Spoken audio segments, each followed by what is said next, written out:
Hola, everyone. Welcome to our final open of 2023, coming to you from BronxNet Studios. I'm Rhina Valentin, your host, y Café con Leche every Friday. And today we are celebrating some of the most memorable segments in 2023. This year has been filled with many interviews with an overall pro consciousness theme, bringing light to the community at large. We covered everything from arts and entertainment, women empowerment, BIPOC, LGBTQ, healing and alignment, entrepreneurship, and of course, great performances. Today, we take a look at some of the most captivating interviews and unforgettable moments from 2023. So sit back y prepárate. All this and more is headed your way because now we are officially open.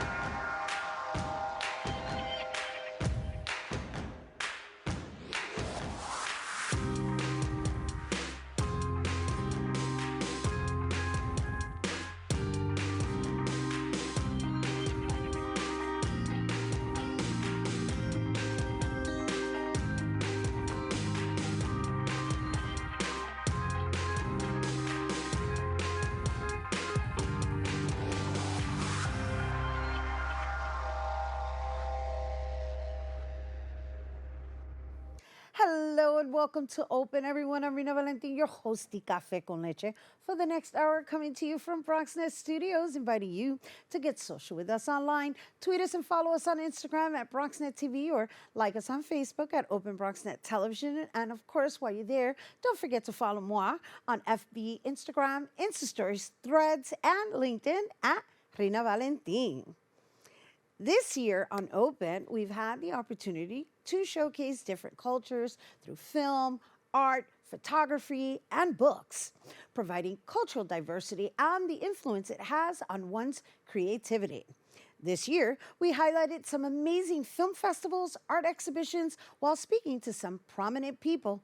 Let's take a look. Booney Inwood, we have 56 photographers being represented on this wall, and it's a beautiful representation of the the different minds that have been at these walks. All of us could take a picture of the same thing, and they all come out different. Right.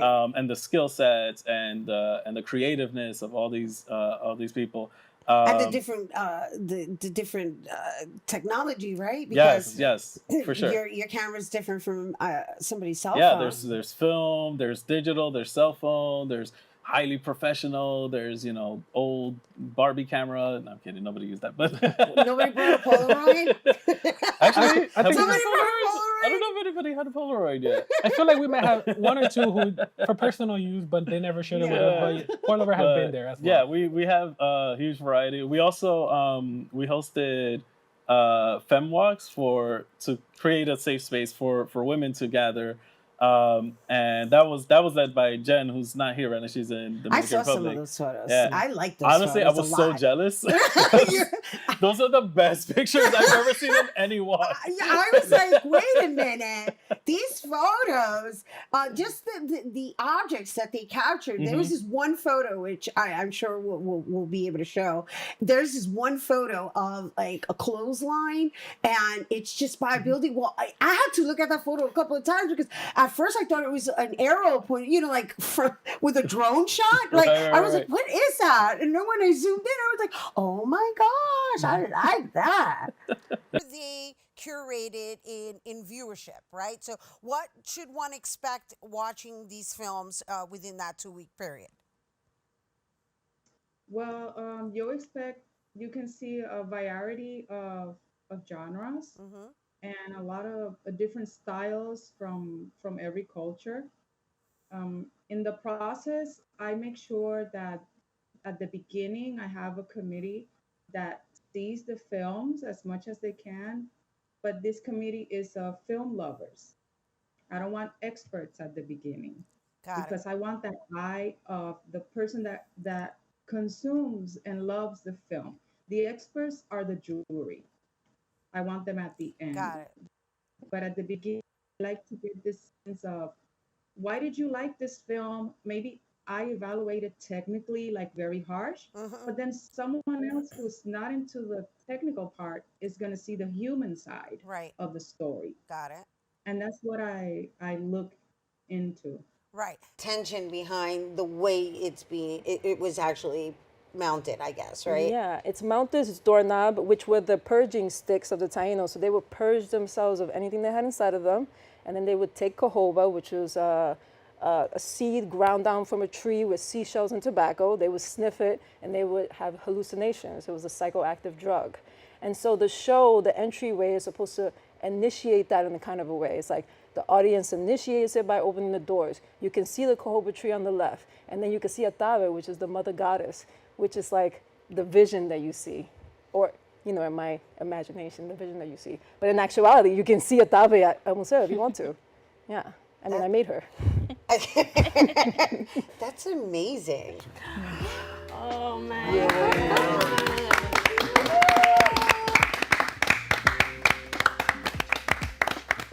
Yeah, lineup. Oh The my director. gosh, I know. I'm just taking it in because this is the first time I am seeing this. Gracias, Rigoberto. You're welcome. I'm glad you're enjoying it. Wow.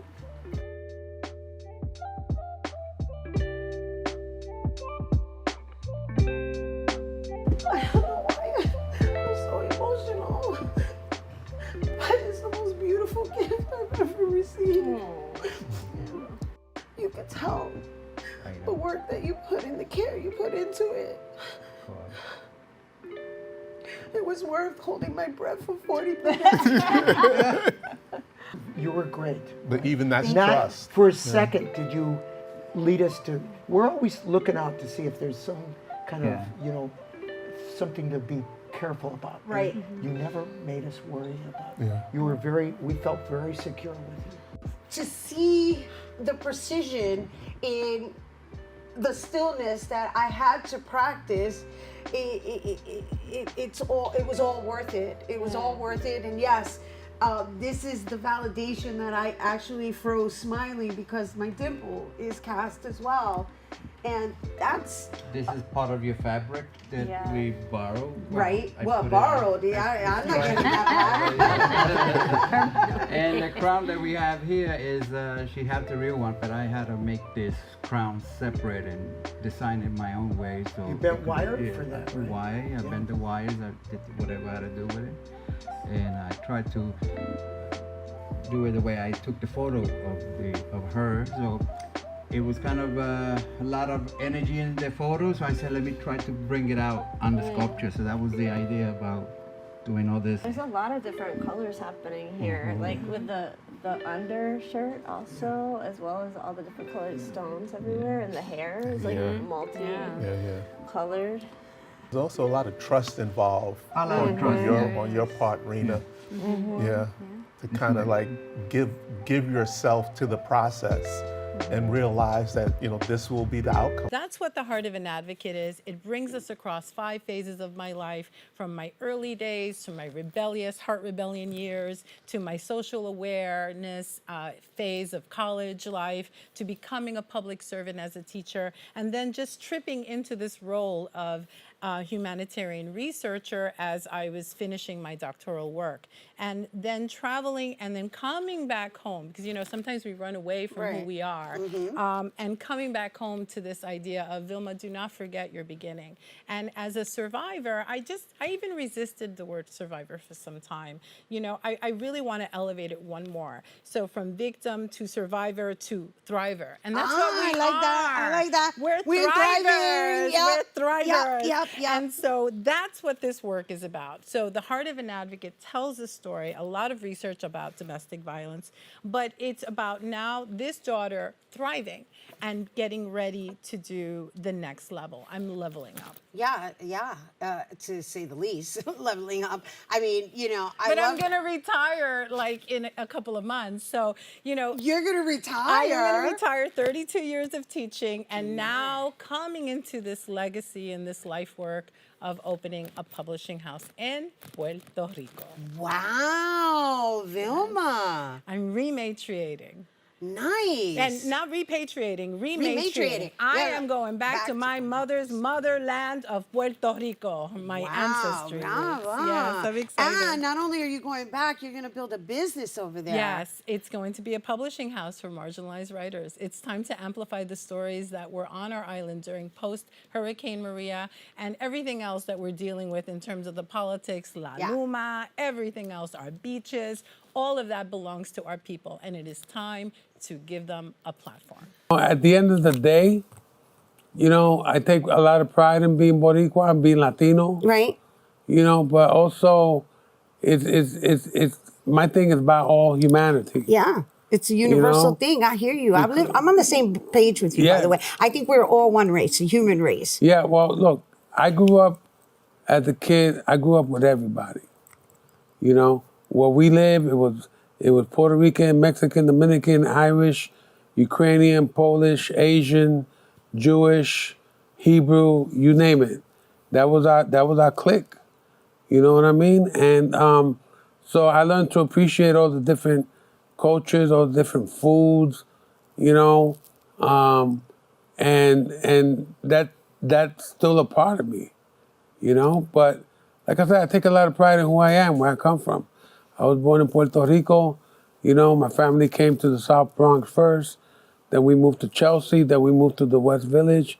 Then we moved to Lower East Side, you know? Which you've been repping for all these years, which I love. And you still, because every time you come, you always make sure that you're investing in that community. Yeah. All right, so then what can we talk about with your upcoming projects? Well, you know, Semi and we have a production company, Dark Rabbit Production. We do have a slate of like 10 films. Semi, by the way, mi gente, is his son. If you didn't get it when he says Semi Guzman, I just want to mention he's been on Open before as well. And we got 2 films slated for next year. Nice. You know, we're developing a whole bunch of other stuff, bringing up new up-and-coming directors and writers, and always looking for new talent and established talent to work with us. It's really cool because people are knocking on our door, you know, and that's when you're able to flip that, that's amazing. And there you have it. We have to take a quick break. We'll be right back with the best of Open 2023. BronxNet and other local media outlets traveled to Albany, New York to hold a press conference to advocate for community media. Community media refers to any form of media created and controlled by the community with the aim of serving that community. Access channels are funded by Cablevision, but since the rise of streaming services such as Netflix and Hulu, cable is becoming scarce. However, this press conference is aimed to pass a bill that allows community media outlets to receive funding from streaming services. While we were there, we came across several elected officials who represent the Bronx that are in agreement with the bill. We can't get anything done in this world that's so interdependent without communication. And certainly community-based media is really the core of that. And so I'm happy to sponsor this legislation and hope that we'll get it done in the last couple of weeks in order to make sure that we protect it, but also expand access for regular community people to be engaged. We want to advocate for things that are important to our county. We want to advocate for organizations like BronxNet that have contributed so mightily to the people of the Bronx. I can tell you that no other media outlet discusses local issues, policy, gives information about elected leaders in the county like BronxNet. So it's ever important for the state to put funding in to back that up, because organizations like BronxNet, like you guys, put on such amazing programming, not just about the Bronx, but it's run by and made by people from the Bronx, from our neighborhoods. BronxNet specifically does an incredible job of making sure that our community is informed on the issues that matter. And so when we're talking about funding media at large, especially local community-driven and community-focused media, it's critically important because we know that places like the South Bronx are facing all kinds of issues, and we have people out there working toward solutions, working toward creating opportunities, but we need our community members to have access to that information. Here's a little history on BronxNet television. BronxNet is a public, educational, and government access cable television network in the Bronx airing on multiple Cablevision and Verizon Fios channels. BronxNet is located on the campus of Lehman College, BronxNet East and the Mercy College campus, and a new media and technology studio at La Central in the South Bronx. BronxNet has a field team as well as an in-studio team who work with several elected officials to highlight and uplift the borough of the Bronx. When you have community media that brings diverse and local voices, that brings diverse and young local voices to the table, like BronxNet does, it's like, it's the perfect thing, right? I went to Bronx High School of Science. Lehman College is where BronxNet studios are, right? So many of my classmates did internships at, that started their career in media at BronxNet. BronxNet has been a staple in my life. It has given me the passion to really look at my home and look at myself and taking ownership of just looking at life and being a part of something greater than yourself. It's something that is dear to my heart and to home because, I am from the boogie down Bronx, and everybody knows that in the Bronx, our youth and our schools and everything in the Bronx that we get, we have to fight for it. I think it's important for people in our communities to be able to get information that they would not get from regular television, from the nightly news shows, because they cover things on a citywide basis, on a national basis. And I want people in the Bronx to be able to know what's going on in the Bronx, and they get that from community media. Enjoyed coming onto BronxNet to share with Bronxites what's going on in the world of government. You guys do a great service to the city of New York, to the communities within that city, and really for the entire state of New York, telling the residents firsthand what's happening out there. As the elected officials mentioned, BronxNet has so much to offer for the community of the Bronx. To find out more about us, you can go to our website, www.bronxnet.org, and also join the fight to keep community media on air. For BronxNet, this is Kyrie Moody. Hey everyone, and welcome back to the Best of Open Friday 2023. So, Open Friday is all about empowerment and entrepreneurship, and whether it's about supporting women, people of color, or LGBTQ plus alike, we're going to take a look back at the many ways we have committed to creating and holding space for all of our communities, shining a light on their causes, awareness, and growing business. That being said, let's share a little bit about how it is that you've curated this particular event. So this particular event, celebrating women who tell our stories, is not our, or I would say, women's empires specific theme. This is an overall theme for women all across the world who are celebrating Women's History Month. So it's an opportunity for us to partner with other organizations and other people that are still celebrating women who tell our stories. And I love the piece about our stories because we all can take initiative on the fact that another woman from another part of this country or another part of this world is telling a version of our story as a woman. So this initiative came into play because as a women's organization who is all about empowering women and girls, we want to make sure that as much as we're having these tough conversations and spaces, that we also celebrate each other. A lot of times as women, we spend our time really working hard and we forget to admire the things that are beautiful and take initiative to admire ourselves for our work.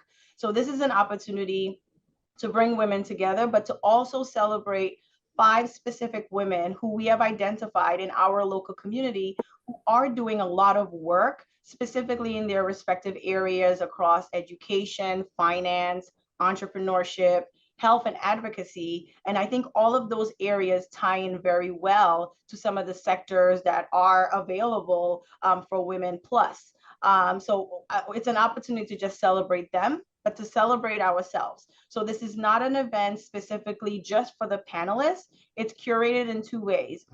We wanted to make sure we are being informative, so people can come out and learn from these women and hear about how they've navigated their spaces respectively in their areas, but also an opportunity that every woman that steps into that door will be celebrated in a very special way. Is Bronx Pride Week like curated the same way? Like, how do you decide that? Yeah, so I cannot take credit for this. So this is all, I want to be clear, not just me. This is the coalition that I was talking about, the Living Color Coalition, and leaders and agencies and organizations that want to take part and engage the community in a way that's authentic, affirming, and also inclusive. So the coalition includes a host of different agencies that provide services to the community within the Bronx and uptown for that matter. Everybody from Colin Lord, the LGBTQ clinic of the Bronx, to La Sala, the LGBTQ program of Washington Heights, to Sobro, the business focused not-for-profit agency here on 149th too.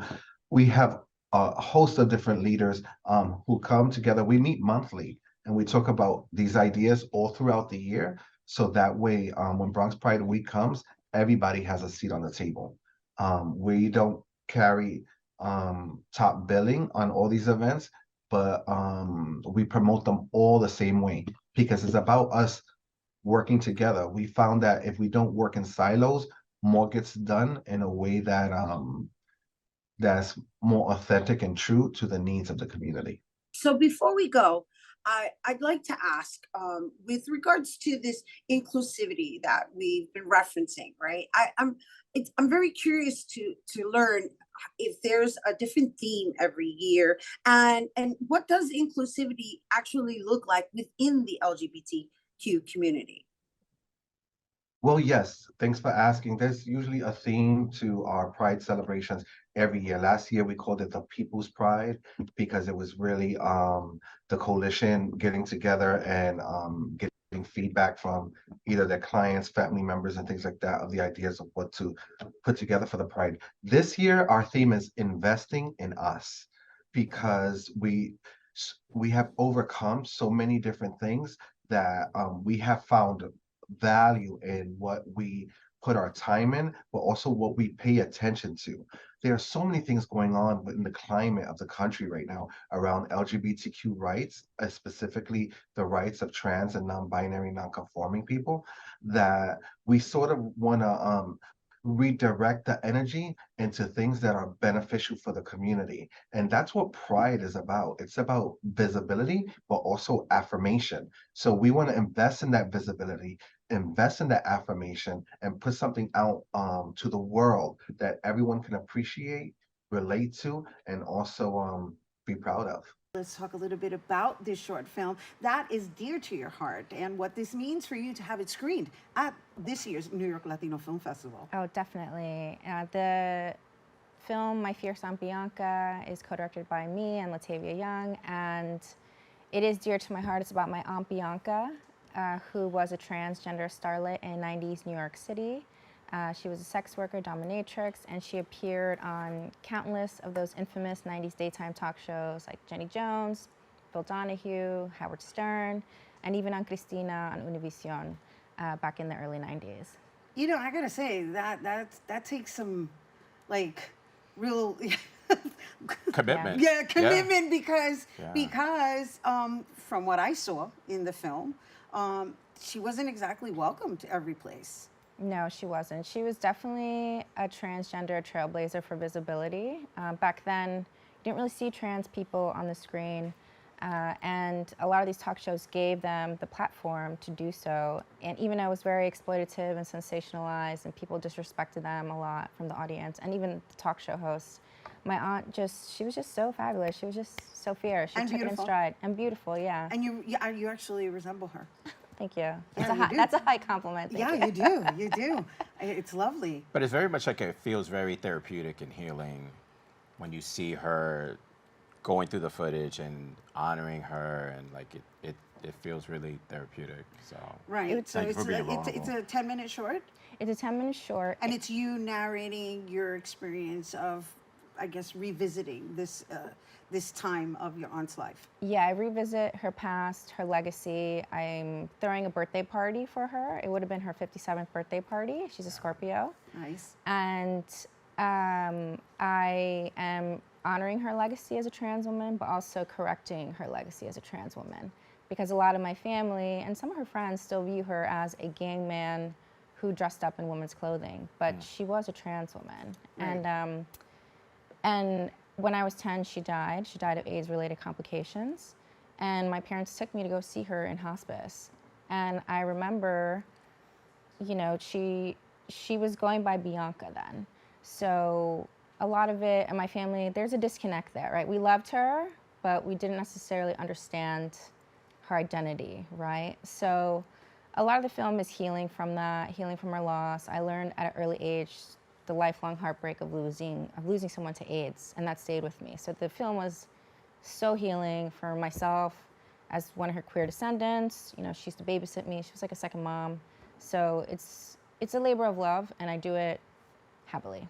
And this is playing alongside a film called Jeanette, which is kind of the opposite of the spectrum. It's about this woman who who has survivor's remorse because she had survived the Pulse massacre shooting. So literally, you know, between her friends that died, she survived. So she's dealing with that remorse, but also dealing with Hurricane Maria that happens right after that. And then she's trying to have a bodybuilding career and trying to hold her family together at the same time, and just trying to, you know, maintain all that without going crazy. And so that film plays alongside my Aunt Bianca. So it's really about, you know, strong, you know, women. Your story is one of inspiration, and in honor of Women's History Month, I acknowledge you, sister. Thank you. As a momager, as they announced in the previous segment. As a momager. Right.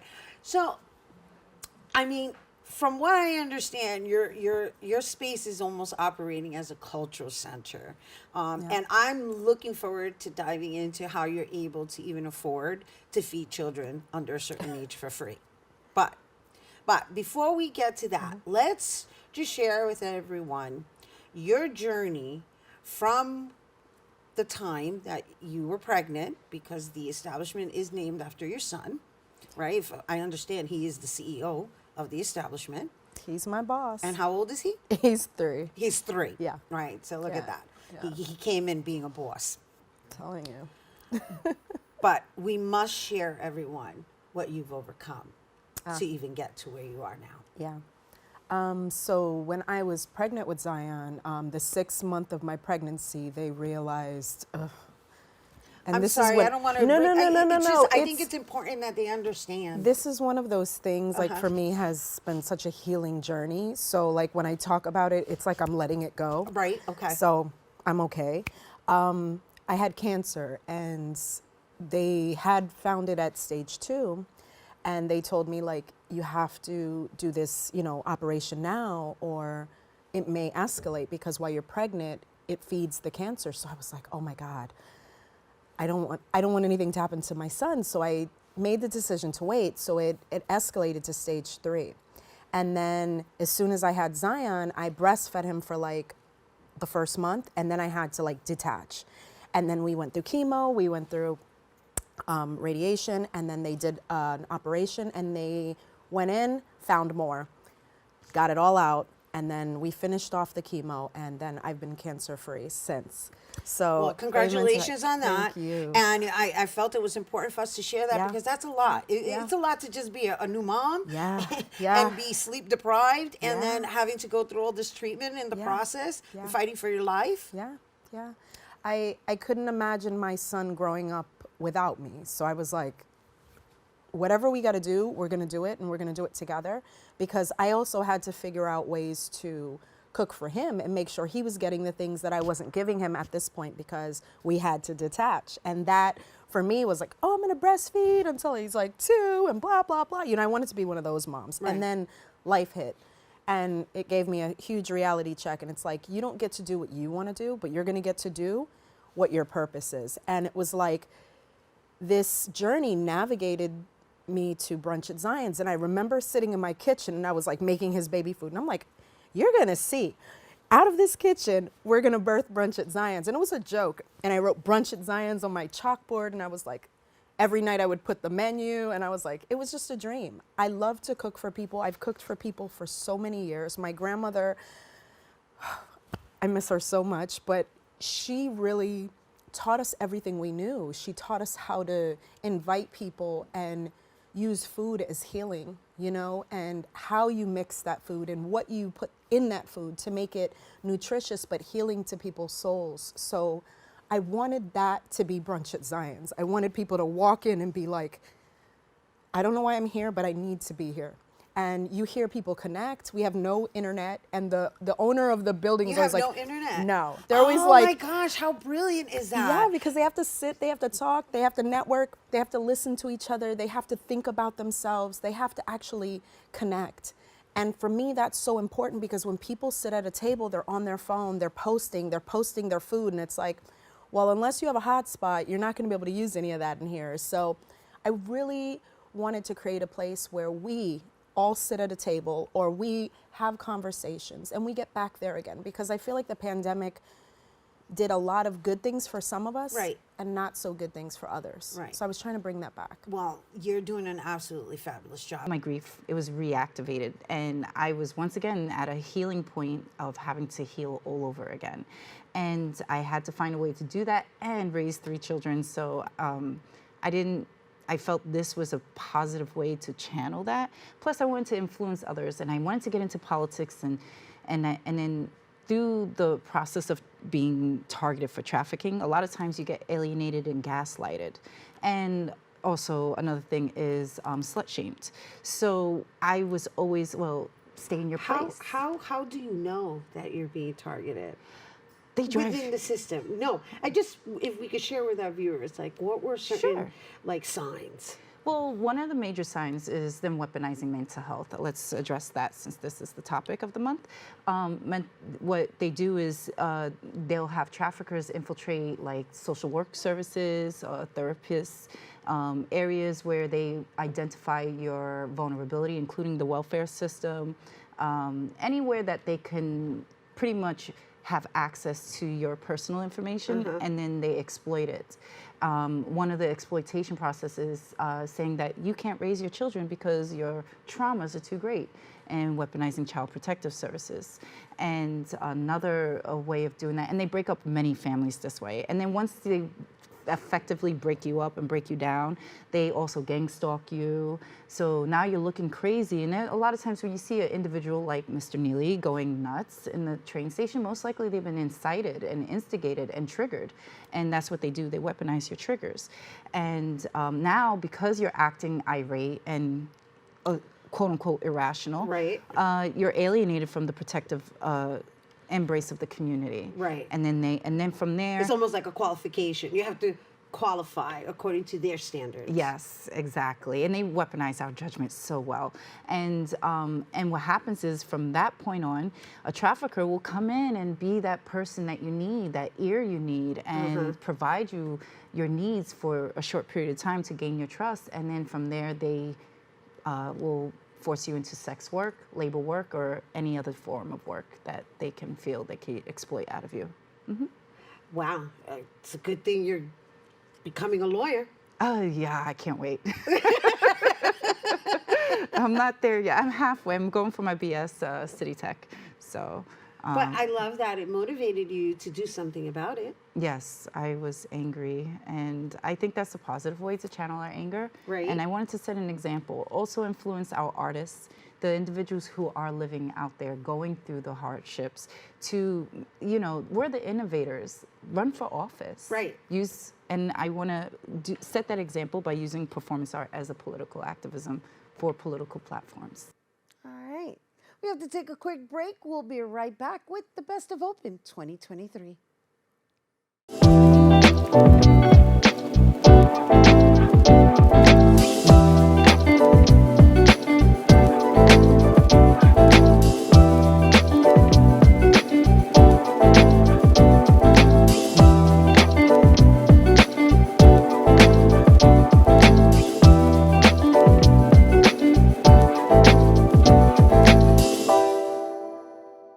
Super Bowl champ Willie Colon played in over 100 games between the Pittsburgh Steelers and the New York Jets during his NFL career.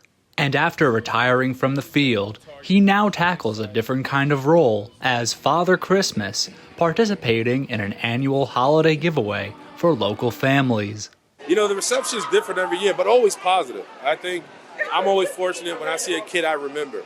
That means I'm leaving a mark. And so that's all I want to do, man. In the Melrose neighborhood, Bronx Works, a human services organization, and their classic Cornerstone Community Center welcome all with open arms. The organization's mission statement is to help local residents combat eviction, homelessness, or unemployment, among providing numerous other resources and opportunities to those in need. I like them. They're very family-oriented. They pick up the kids from the school. They have the summer camp program here as well. So it helps us out as working parents. But today at the center, local children were the focus of the community giveaway, featuring clothing, shoes, and of course, plenty of toys for those on the nice list. I'm having so much fun. I got a toy. It was a slime kit, and I'm really gonna play with it when I get home. And this whole event is really fun, and I love this whole event right now. New York State officials credit events like these each year for helping boost morale for children from lower-income families, as well as children's caregivers who can dodge the dread of holiday shopping. And representatives like Chantel Jackson are now starting to partner with the community center to help provide more resources and awareness for the cause in addition to future similar ones. This is so important to have at the Classic Center here in the district because a lot of the kids suffer from different stages of poverty. And so we want to make sure that every single kid has a joyous holiday. And this is how we're going to start it out, by giving them a gift. They can hang out in the bouncy house. It's a fun time. The Willie and Aikisha Cologne Foundation's main pillars revolve around economic growth and bridging wealth gaps. Those closest to Cologne detail the personal significance of putting a particular focus on Bronx youth and paying tribute to one's roots. It's an event that my husband and I have been doing probably maybe the past 6 years. My husband's from the Bronx. He's right here from Melrose Projects. And so he really loves Christmas. And he told me that he just remembers sometimes that he and the people around him did not always have the best Christmases. So this is one of his favorite events. We're able to come back here, be able to see the community, support the community, and just allow them to have an amazing Christmas. Giving every family an equal opportunity to enjoy the Christmas season is just part of the foundation and center's larger efforts to inspire the next generation of community members to take care for the Bronx, like Cologne all these years later. Every kid that comes up and grows up and goes on to be successful, I hope one day they come back and be Santa Claus just like me. Reporting from BronxNet, I'm Chris Cumella. Welcome back to the Best of Open 2023. It's important to take care of the mind, body, and soul. It's our first home. So here on Open, we've mindfully showcased the natural ways to help heal the body through alternative modalities, reflecting in gratitude with our guests who brought healing, paz, prosperity, y amor to our everyday lives. Let's take a look. Your areas of expertise are boundaries, personal development, leadership development, mindset coaching, strategy and execution, people pleasing. We all know that one. Yes. And imposter syndrome. That's another one. Yes.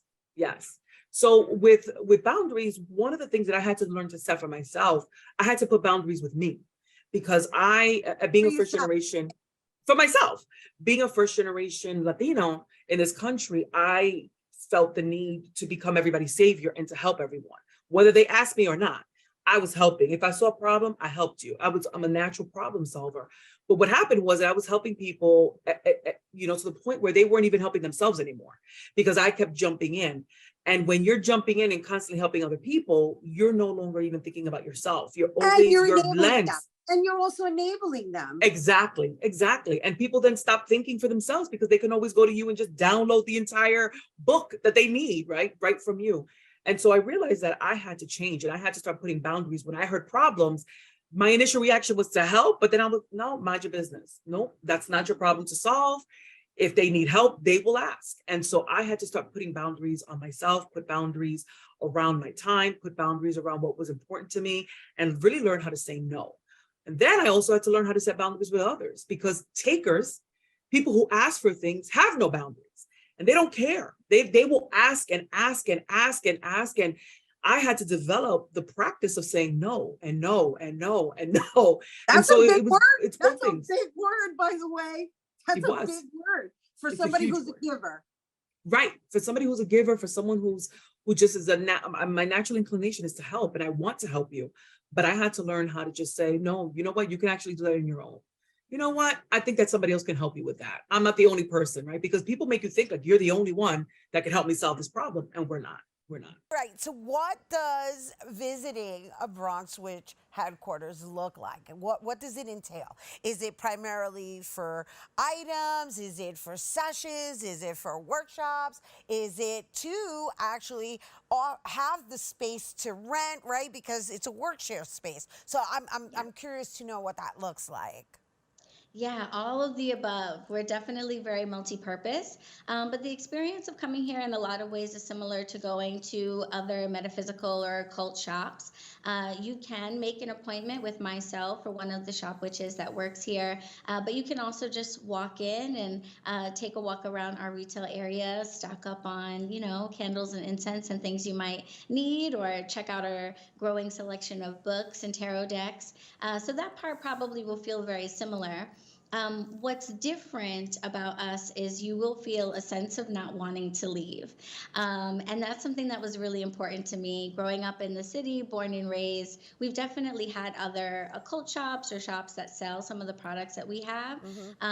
But especially as a young witch, when you're in someone's shop, you can't just like loiter all day and ask them a million questions, because they'll eventually be like, hey, can you move it along? And it's the opposite here. We want you to stay. We want you to hang out, ask questions, flip through our used book selection, which you can peruse all day long, and just get to know the greater community of other folks in the Bronx that identify as witches, because as it turns out, there's a lot of us. Human beings, we tend to focus on the final destination. And okay, that's important. Right. But also the in-between, because that's the gold. Right.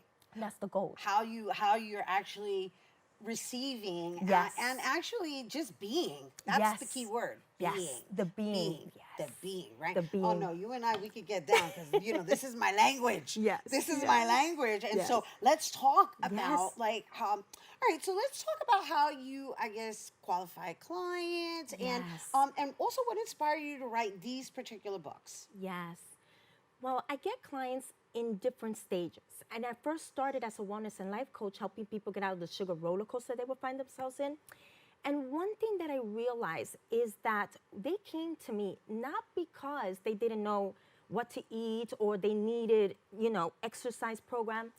It was because they were having a relationship with food and their body. And that's what made me transition to being a self-discovery and empowerment coach, because I realized if we could get to the core of who we really are, that is the key to really understanding why is it that we are in the situation that we're in life. And so clients come to me whether they are unhappy or unclear as to what is getting in their way. There was one recent client that she wanted to start her own business, but she was so frustrated. So getting her out of that frustration and confident in taking the necessary steps was the work with her. Right. Yeah. So Right. it all depends, because we are in different journeys in our life. Right. Absolutely. No, I'm taking in what you're saying with regards to the self-discovery and the emotional eating and even starting a business, because, if you want to learn about yourself, you start a business. It's like having a child, because they become a full reflection of your habits. Oh, yes. What we don't realize is that everything, absolutely everything, is a reflection of ourselves. Right. And so when it comes to business, sometimes we think that if I get a business coach or if I learn strategies, that's enough. And no, you must also work on yourself. Personal development is the biggest bulk, because you must be confident, you must work within yourself, because if you are not confident in who you are, what you do, and that you have what it takes, like that is going to get in the way of absolutely everything. But as Mind Food Boutique and Gallery, I want to focus on all things to be mindful of. So I created the space to spread awareness about something, no matter what that something might be. So the first exhibition was Growing Pains, which was mine, focuses on mental health awareness. And the next exhibition was more cultural. So it is titled Los Vecinos, which translates to the neighbors. And no, thank you for translating yeah. it to our audience. And I'm listening, and I'm listening deeply because it's art with a purpose. And I myself encourage mindfulness. I am a mindfulness practitioner in the sense that I think we all need to operate on that level of awareness where we're at right now, 3 years in, or, I mean, I want to say post, but I don't know, that's argumentative. I say that all the time because, that darn it, Rona, we're going to call it Rona, made its way back in this year again. Yeah, and absolutely. I don't think it's going anywhere. However, going back to what we're discussing with regards to the mental consciousness, is it becomes a question of like, well, how do you cope with that, right? How do you cope with that? Do you allow the fear to overcome, or how are you going to, I guess, self-therapize, right? And so artist is obviously a form of therapy. So let's talk about how it's helped you. So I actually started creating art as an outlet. So I was actually going to college to be a psychologist. I was studying psychology. And about a year in, I was like, this doesn't feel right. I'm sad, So I was like, I don't see anything that I can relate to. So I decided to be that person for myself, but also for other people. So just in case, other people were feeling like me, I'm sure they probably were. So I wanted to be that outlet for others to also relate to me. And just like spark the conversation of mental health itself, because I feel like we don't talk about it. Namaste. We have to take a quick break, but we'll be right back with the best of Open 2023. Goodwill towards man. It's a message that's provided through so many Christmas stories, and tonight it was emphasized through the Bronx Opera Symphony, through the medium of none other than music itself. Lehman College's Lovinger Theater witnessed the return of Michael Spearman, founder and conductor of the Orchestra of the Bronx, partnered with the Bronx Opera Chorus as they presented their free annual rendition of Handel's timeless masterpiece, Messiah. In between movements, New York officials and distinguished community members took turns reciting biblical passages, narrating the tale of the Nativity story, or the origin of Christmas, influencing the musical event with a layer of spiritual significance. Hallelujah! For the Lord God omnipotent reigneth. Hallelujah! This is a Christmas tradition here in the Bronx. I was so excited to be one of the incredible readers tonight. This is the very best of the Bronx, our history and our culture. The Bronx Opera Company does this particular production of the Messiah every year, and it's just a wonderful way of bringing together the local talent of the Bronx for this incredible celebration. Among those joining the two groups in this performance are prominent city figures, political leaders, and business owners, just to name a few, all of whom credit Spearman's unrelenting passion of conducting to help bring the annual music and magic to audiences of all demographics. I think it's just so uplifting to see year after year how he's able to continue to uplift. He's been doing this for, I believe, 50 years. And it really is remarkable when you consider that level of consistency. For me, it really does showcase the amount of artistic talent that we have among us in our communities. Musicians and choir singers from the event say it's important to deliver a significant message through a medium that has lasting impacts on those it reaches. Through the art of music and spoken word, Spearman displayed the power of both, and while he is celebrating the orchestra's success, he's already setting his sights on upcoming projects in 2024. The Bronx Opera will be performing on 2 weekends in early February, and then the Orchestra of the Bronx will perform, and then the Bronx Opera will perform Iolanthe of Gilbert and Sullivan in May. So we have a busy year. The performance of Messiah is a yearly reminder during the most wonderful time of the year of the sense of community that should be strived for through collaboration and artistry. How can one not be moved by things of this nature? Reporting from BronxNet, I'm Chris Kimella. Hey everyone, welcome back to the Best of Open Friday 2023. You know, it wouldn't be open if we didn't have our Open Artist Spotlight every week. It's the most anticipated part of the show where we highlight some of the most talented people from the Bronx and New York City. This year, we had some amazing groups, dancers, singers, and poets. Y'all ready for this? Let's take a look at our 2023 Open Artist Spotlight in review. Want to know just how you think, want to know about everything, wanna be inside your mind, what will I find, want to be your favorite part, want to be your brightest star, tell me, do I fit the script, does my description qualify? Good, sometimes a good day, bad, sometimes a bad day. Use your lemons for lemonade. Dance your way through the day to day. In my kingship, in my kingdom, it's all mental. That's where I flow from, a feather drop. The world wants to give us a small electric reminder that the very things we see every day, just there, growing tall amidst crepe myrtle and huckleberry, are some of the most thunderous, the most vibrant, crackling and bright pieces of this life. I can't remember the days or how long it's been. If you don't remember what it looks like, it was bright and shining. It's probably lost some weight since the last time you've seen it. Do me a favor. When you find it, don't feed it. Don't give it warmth or shelter. It won't remember what home looks like.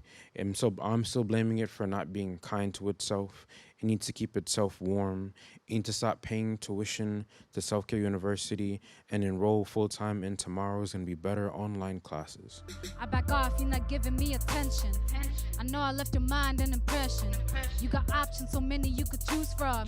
So don't get mad, cause I moved on. Not interested, I cut the string, we're both loose. To do what it is we gotta do. But you still hit me up when you're lonely. Just know I won't be there when you want me. Ya no na, that I'm all you need. Ay, got you on your knees. Ay, got you calling me, boy. You know that I hold you down. Say you want me, but you running round. Wasn't ready for this crown. Gave you my heart. Don't waste my time if you won't let's ride until the sunrise. Si tu veux de moi, donne-moi un peu de toi, viens, prends-moi dans tes bras. Sinon, laissez-moi là, pas loin, ne reviens pas, bye. Baby, tell me why you're down. I'll listen to your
Spanish to me, ma. I don't understand what you're saying, but yo, that be turning me on. Teach your children Spanish. We're not really black. You gotta be Dominican, ma. You ain't dark skin, you Hispanic. You got that honey brown tone. ¿Cómo sabes pupusas? How did you learn Spanish? Mira, I don't want grandchildren with nappy hair. You have pelo liso now. Bebes café como un indio. You're too pretty to be black. You're cute, but not pretty. Pareces una mona. No hay nada en esta tienda para ti. Ni calladita, ni más bonita, brilla incómoda, ponlo a temblar. Puro cuento viciado, aquí lo dejo enterrado. Entre las manos llevo una vela para iluminarte todos los pasos. No te me asustes, tú no estás sola, Romero, para lo que te agobia. Entre las manos llevo una vela para iluminarte todos los pasos. No te me asustes, tú no estás sola, en tu espalda.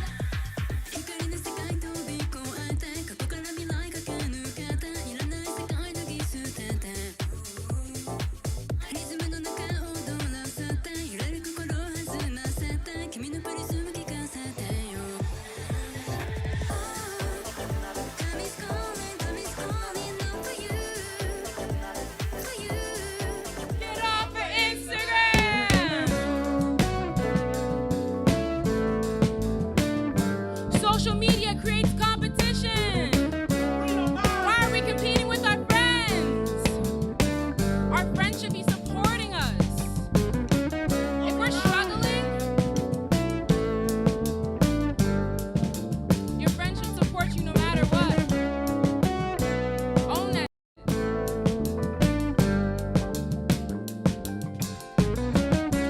There's no need to front. We all go through it sometimes. Right now, this is it. This is real. This is raw. Sai, you all right back there?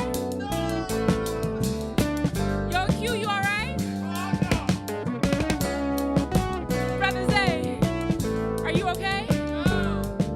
I'm not either. But we will be.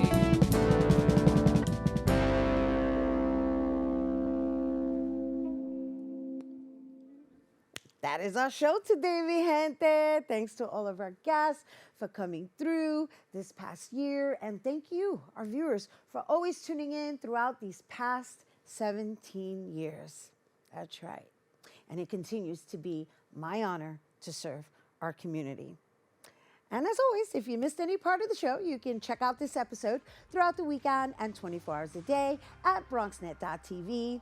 I'm Rhina Valentin, and from all of us here at Open, may the universe provide paz, prosperity, y amor. And bueno, here's to tipping our hats to 2023. Adios. Have a happy, healthy new year, mi gente. Con mucho amor y miel. Love, Rhina. Adios.